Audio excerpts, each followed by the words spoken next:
ശുഭദിനം സുഹൃത്തുക്കളെ, ഞാൻ വീണ്ടും ഒരു വീഡിയോ വന്നിരിക്കുകയാണെന്ന്. നീ എന്തുകൊണ്ട് ക്രിസ്ത്യാനോ റൊണാൾഡോയെക്കുറിച്ചൊരു വീഡിയോ ചെയ്യുന്നില്ല? കാരണം ഞാൻ കട്ട ക്രിസ്ത്യാനോ റൊണാൾഡോ ഫാനാണ്. ഞാൻ അതെൻ്റെ വീഡിയോസിൽ പറഞ്ഞിട്ടുണ്ട്. അല്ലാതെ എൻ്റെ കൂട്ടുകാർക്ക് എല്ലാം അറിയാം. പക്ഷേ എല്ലാവരും എന്നോട് ചോദിക്കുന്ന ചോദ്യമാണ്, സ്റ്റിൽ നീ എന്തുകൊണ്ട് ക്രിസ്ത്യാനോ റൊണാൾഡോയെക്കുറിച്ചൊരു വീഡിയോ ചെയ്യുന്നില്ല? അതിനൊറ്റ ഉത്തരമേ ഉള്ളൂ. ഞാൻ ഭയങ്കര ഇമോഷണലാവും. എനിക്ക് പുള്ളിക്കാരനെക്കുറിച്ച് എവിടെ പറഞ്ഞു തുടങ്ങണമെന്നോ എവിടെ അവസാനിപ്പിക്കണമെന്നോ എന്തൊക്കെ പറയണമെന്നോ എനിക്കിപ്പോഴും അറിയില്ല.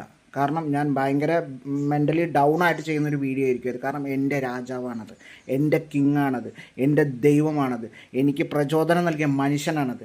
So I am very very emotionally ഭയങ്കര ഡൗൺ ആയിരിക്കും. അപ്പോൾ ഞാൻ ഇന്നോളം ഒരാളോട് ഒരു വീഡിയോ സബ്സ്ക്രൈബ് ചെയ്യണമെന്നോ ഷെയർ ചെയ്യണമെന്നോ ലൈക്ക് ചെയ്യണമെന്നോ പറഞ്ഞിട്ടില്ല. പക്ഷേ അത് ഞാൻ ഷെയർ ചെയ്യണമെന്ന് എല്ലാവരോടും ആവശ്യപ്പെടും. എന്തുകൊണ്ടെന്ന് വെച്ചാൽ ഞാൻ ചെയ്യുന്നത്, പുള്ളിക്കാരനെക്കുറിച്ച് ചെയ്യുന്ന വീഡിയോ മാക്സിമം ആൾക്കാർ കേൾക്കണമെന്ന് എനിക്കുണ്ട്. ബട്ട് അത് എപ്പോൾ വരും എന്ന് ചോദിച്ചാൽ എനിക്കറിയില്ല. അതാണ് ക്രിസ്ത്യാനോ റൊണാൾഡോയെക്കുറിച്ചൊരു വീഡിയോ ചെയ്യാത്ത.